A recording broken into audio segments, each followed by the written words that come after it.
Hi,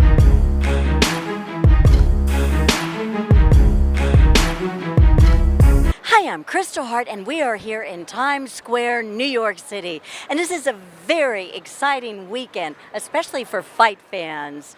First off, at Madison Square Garden, they are making history with the first all-female boxing card. And it is headlined by Katie Taylor and Amanda Serrano. This is the trilogy, yes, the third time around. The first two went to Katie Taylor, but they were very, very close. So we'll see what Amanda does this time, and that is on Friday. Then on Saturday, we have a doubleheader. Yes, we have Shakur Stevenson going up against William Zepeda.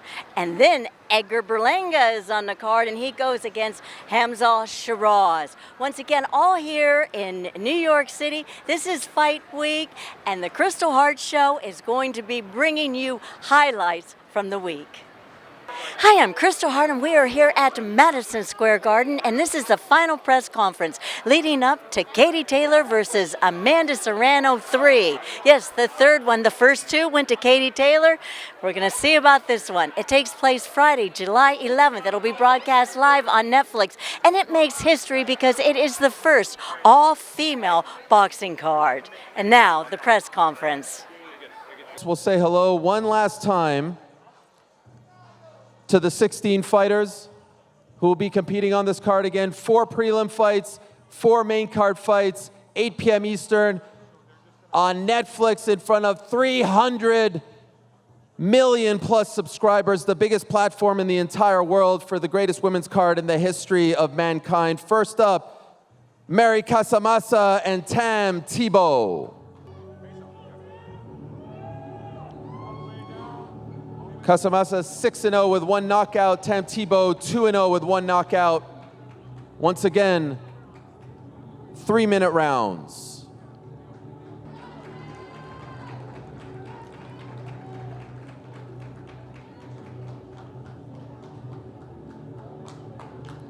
An incredible way to kick off this card with the future of the 160-pound division. Tam Tebow going up against the very game Mary Casamassa. We'll now welcome back to the stage Lila Furtado and Ramla Ali.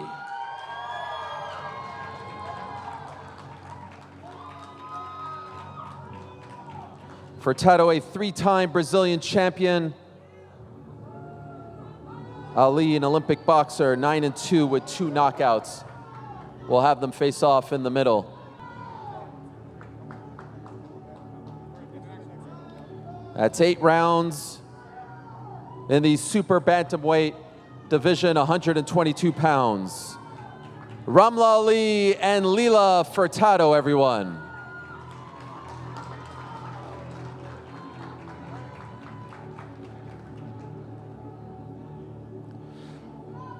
The next fight is for the interim world super lightweight title.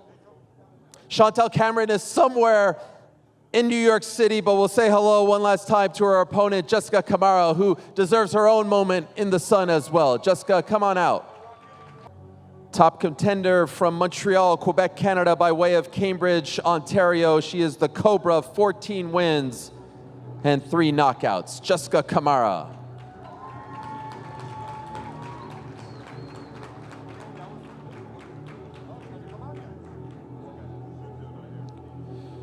That is Jessica Camara versus Chantel Cameron. Can't wait for that one. Can't wait for this next one. This will be the last fight on the prelims. Once again, Shernika Johnson and Sharetta Metcalf.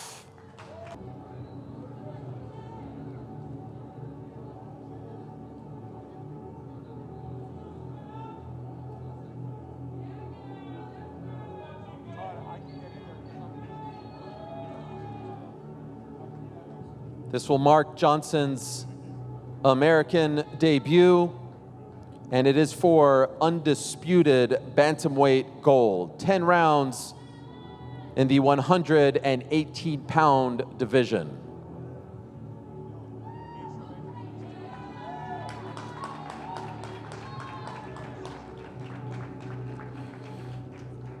Shernika Johnson versus Sharetta Metcalf. What a fight that is going to be. And again, 200 $150,000 performance bonus on the line. No doubt they will be gunning for that.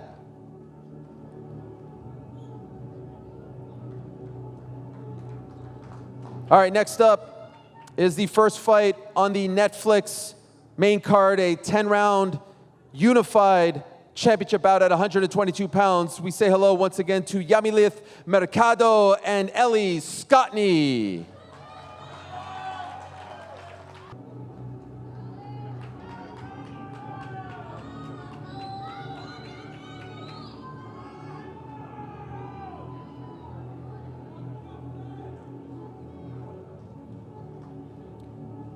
Mercado, the WBC super bantamweight champion, that's at 122 pounds, against Ellie Scottney of England, MVP's unified super bantamweight champion.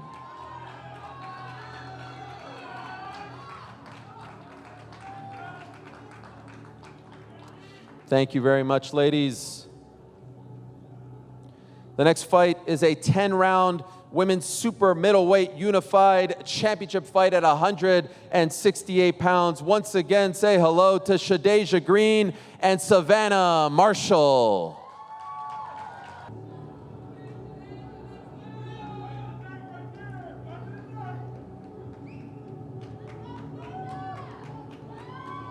Marshall, the current IBF and Ring Magazine super middleweight champion. And Green, of course, the WBO super middleweight champion representing the Garden State, New Jersey.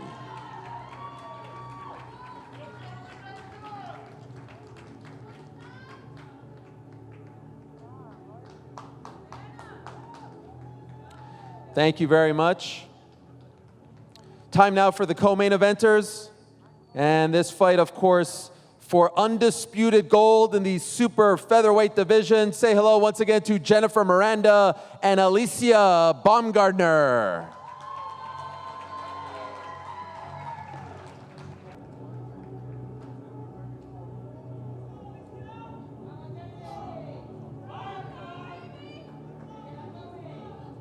Alicia 15-1 with 7 knockouts. Miranda 12-0 with 1 knockout for undisputed gold co-main event in the super featherweight division. What a fight.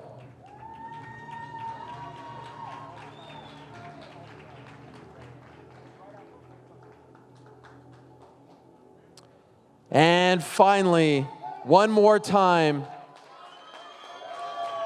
2 of the very best of all time for the undisputed super lightweight title, Katie Taylor and Amanda Serrano.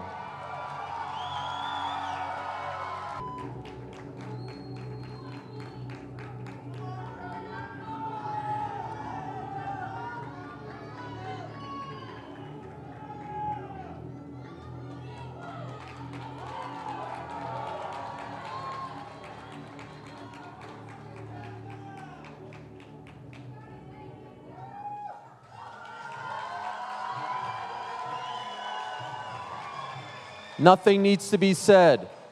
Legends, take a look at this lineup. This doesn't happen often. It may never happen again. The greatest women's card of all time, in the greatest city in the world, in the greatest arena in the world. Friday, July 11th. We'll put that right next to March 8th, 1971. They'll be talking about it for decades. Live on Netflix, beginning at 8 p.m. Eastern Time. Get in the building if you can. If not, make sure you watch. They're going to steal the show, and the sporting world will be talking about them come Saturday morning. Once again, it's Taylor Serrano 3, the greatest trilogy in women's boxing history and the culmination of one of the greatest rivalries in the history of the sweet science. Thank you so very much for watching, live from here in New York City.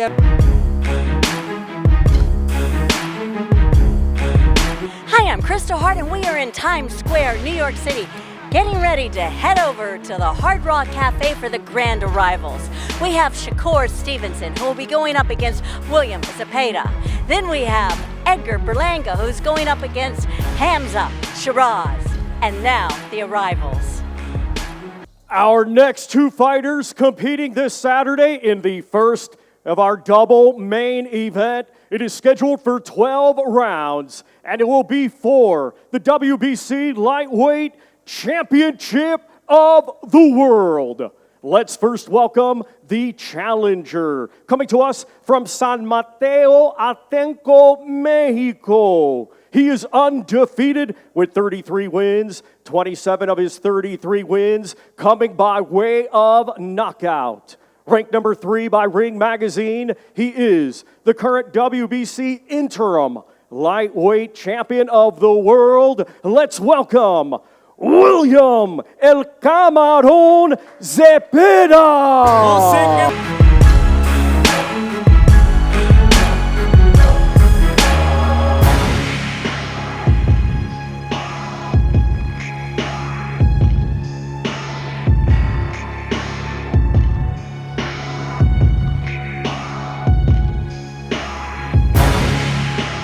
Now let's welcome the defending world champion from Newark, New Jersey, a 2016 Olympic silver medalist, now undefeated as a professional with 23 wins, 11 of those 23 wins coming by way of knockout. Ranked number 2 by Ring Magazine, he is the reigning and defending WBC lightweight champion of the world, Shakur Stevenson.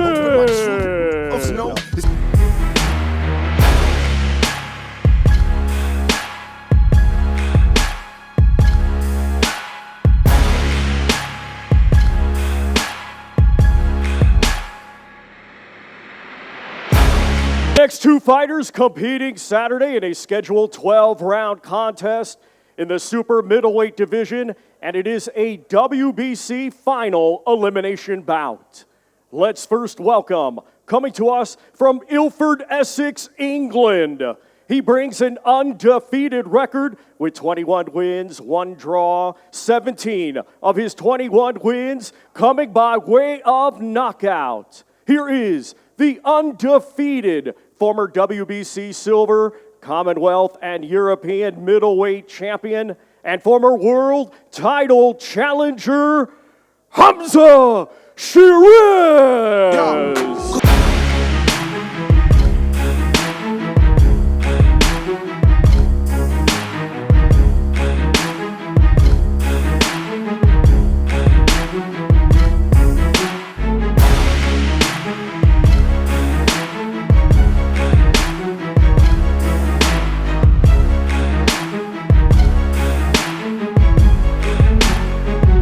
And now let's welcome, from Brooklyn, New York, his professional record, 23 wins, just 1 defeat, 18 of his 23 wins coming by way of knockout. He is the current WBO and ABO super middleweight champion and a former world title challenger. Here is Edgar, the Chosen One, Berlanga.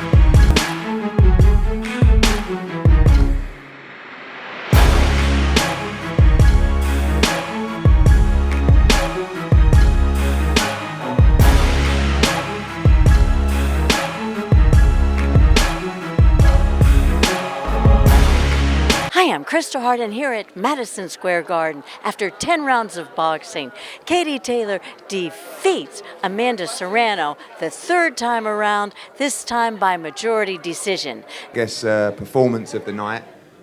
We just want to thank Netflix, of course, Jake Paul, MVP. It was an incredible show tonight to be a part of. And what we saw, in my opinion, was the greatest female fighter of all time. I said to Katie Taylor in the changing room, just do what you do and make this straightforward. use your skill, use your speed. Can we just have a nice night tonight? And for once, she listened. And it was a performance when you think that someone might be coming to the end of the career, just rolls back the years with a performance of skill and speed and boxing IQ. And we're so proud of her. And ladies and gentlemen, the undisputed super lightweight champion of the world, Katie Taylor.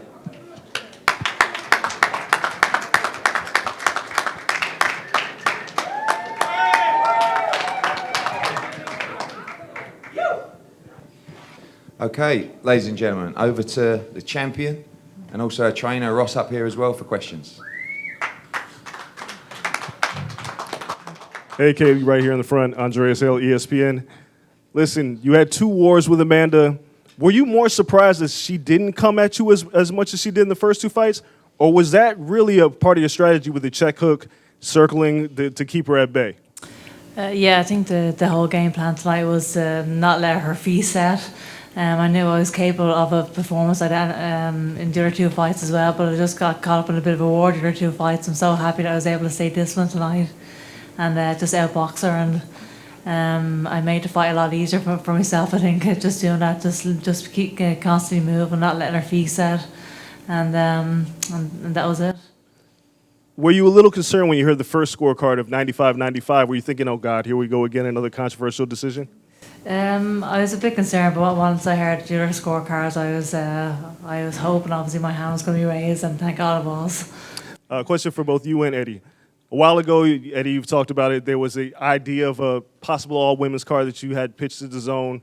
Wasn't ready for it. Now that you saw what happened tonight, how do you feel about an all-women's card and the energy that it brings?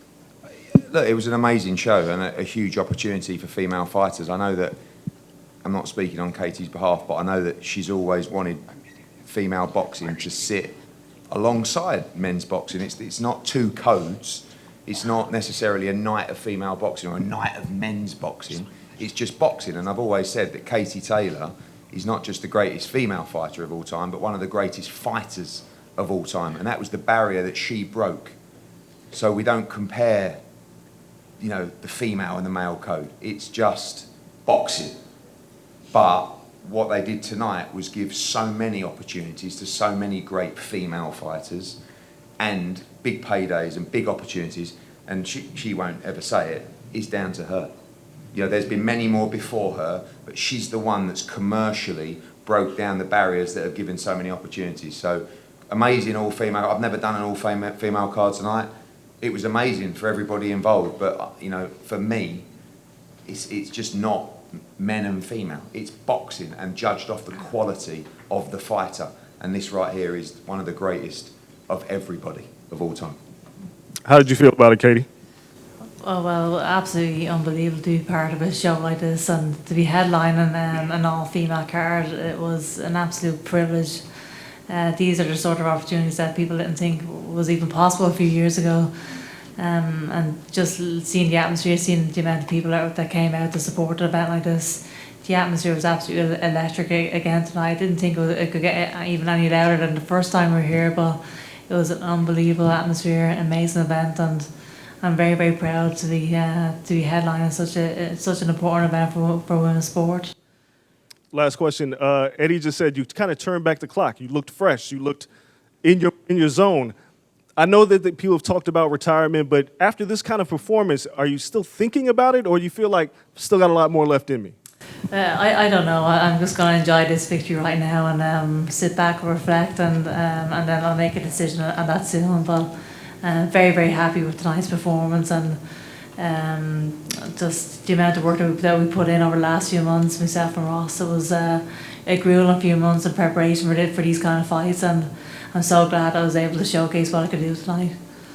Katie, over here, congratulations once again. Just a word for the Irish fans, the amount of them here tonight that travel over constantly for your fights. Everyone's supporting you back at home again. And I know you don't want to mention it tonight, but can you give them the reassurance that they'll see you at least one more time, maybe back in Dublin for another fight? Maybe in Croke Park. That would be unbelievable. Just I said it in the ring earlier on, just these people are spending their hard-earned money to come over and support me. It just means the world. Honestly, I can't believe that this is my life. I'm headlining a show in Madison Square Garden, an all-female card. Looking back on the whole journey, what an amazing life. These are nights that I dreamed of as a kid, and to be sitting here again as a winner, I'm so happy, so grateful. Hey, Katie, congrats. You kind of shied away from it throughout the week, but did you feel any pressure going into tonight? I'm asking now that it's over, and did you feel kind of like a sense of relief when your hand was raised?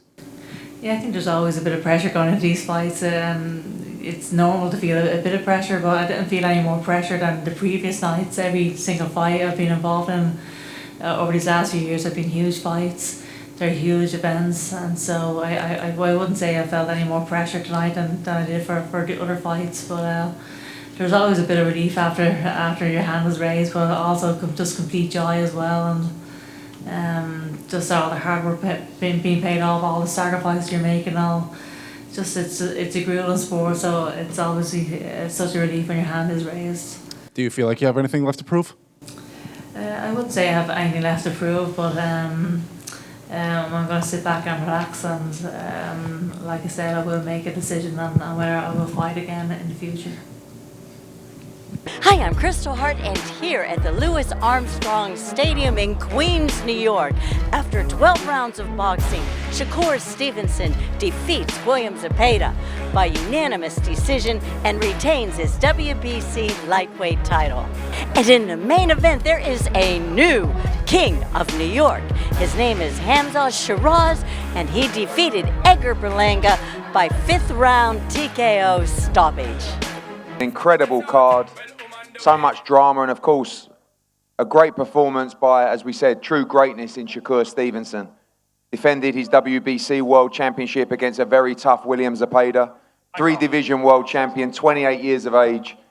That's the kind of opposition that will show you just how great you are. And I believe tonight it was an absolute honor to sit just a few yards away from watching this man at work. An unbelievable talent, and just scratching the surface of how great he will be in the sport of boxing. So well done, Shakur Stevenson, on defending your championship. Yeah. Gonna just pass over to Shakur to say a few words, and then please raise your hands for questions. Anthony will take you. Thank you, Eddie. What's up, y'all? Oh, y'all want me? Oh, my fault. I just want to say thank you to all my fans and all my supporters. I appreciate them the most because they stood with me through the dark times when everybody was talking bad about me, when the world was against me. My supporters stayed with me, so I appreciate them the most. But, yeah, let's get to it. Right here, Shakur, congratulations, Amilcar Barnett, Maestro A Boxing. I was speaking to your grandfather a couple days ago, and you've said this for years, that with healthy hands and an opponent that's willing to try to win consistently throughout the fight, that you would show what you're really made of and your skills there in the ring. Describe tonight what you're able to do in the ring, and talk about your opponent, William Zepeda, please. My opponent was a hell of an opponent. He came here, he pushed me to another level. He made me make adjustments in there, he made me think a little bit. And I had to show y'all that I'm a dog too. Y'all keep saying that I'm a runner, I'm pillow-fisted, so I kind of stood there in the pocket and at times and let y'all know that I can get busy too. Shakur, was there anything that he hit you with that got your attention at least? Yo, people think that I got hurt. I was just watching the video because he threw a jab and I kind of was off balance. And when I was off balance, he kind of kept throwing, so it looked like I was hurt. But I promise you, if I was hurt, I would tell y'all. Score right here. Andreas Hale, ESPN. I'm curious, because you were the co-main event. Did you feel disrespected through this whole thing, and do you think you proved a point tonight they should never be the co-main event again? At the end of the day, things that's out of my control, I can't do nothing about. So I just handle what's in my control, and what I did tonight was in my control, so I put on a performance for y'all.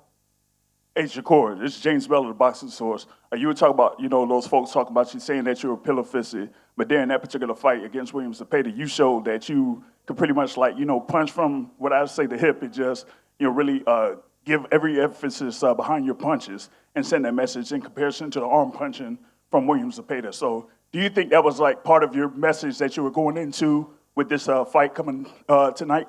Yeah, I was trying to let them know that I could punch. I had to get his respect. it was times in there where it's like he was trying to walk through my punches, but then you seen him slow down, and he had to respect my punches. So that was my main thing tonight. Yeah. So very quickly, brilliant performance.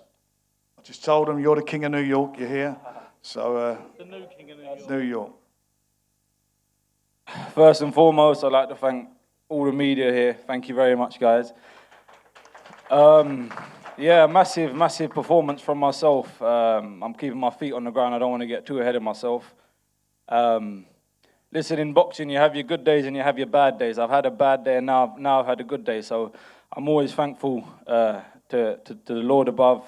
And yeah, I'm buzzing, to be fair. I'm absolutely buzzing. So yeah, a huge thank you to my team, everyone involved. We made a few changes after the last fight, and yeah, it paid off. I was, no matter what was happening tonight, I was winning.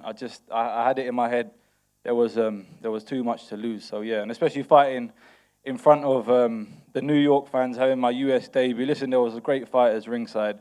Coach Benavidez, seeing you over there, I see you.